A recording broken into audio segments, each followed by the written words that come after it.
what's happening on this 5k prop account, which the intention was to take to 100k prop account after passing the challenge phase and going to funded account phase. Okay, so the last trade we took, which was NZD actually ended up being a losing trade. It's one of those things, and that is one of the reasons why it's good to also give room for proper risk management, because at the end of it all, what we're doing is speculation. All right, we're just trying to predict, so there is no certainty in the market. Maybe the only certainty is that we will lose money. So if you notice, there is also a losing trade here, which is US 500. Okay, now this US 500, this is a lesson. Please pay attention to this.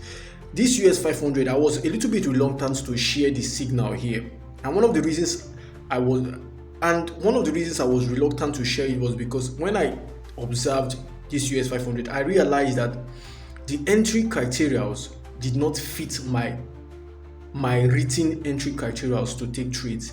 And why did I take it if it didn't fit? You see, one of the thing about trading is that there's a point when you start getting a lot of winning streak, you start feeling this confidence that you can take it. It starts closing your eyes to other risk factors that could hold your trade from not going to your initial projection, in as much as at the end is 50-50. So I started having this, I feel like, would I say I started having this overconfidence that I did not pay attention to it? Would I just say I just didn't pay attention to it? But for some reason, I realized after reanalyzing this currency pair, it didn't fit my entry criteria. And one of the things I learned from one of my mentors reading The Market Wizard was that he said, when you find yourself in a position where you're not supposed to be in that trade and you're actually in that trade, get out immediately, even if you're currently sitting on a loss. So all I had to do was, what would my mentor do in this kind of situation? And the best thing for me to do was to get out immediately. So even though I was sitting on a loss of negative $28, and guess what?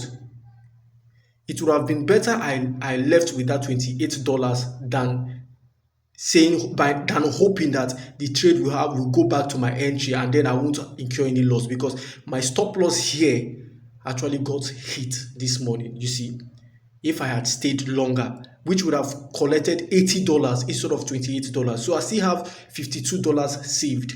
So this is one thing that you should also learn from my mistake today, is that when you're in a position like that, it's just better to leave than to hope. It's better to leave than to hope.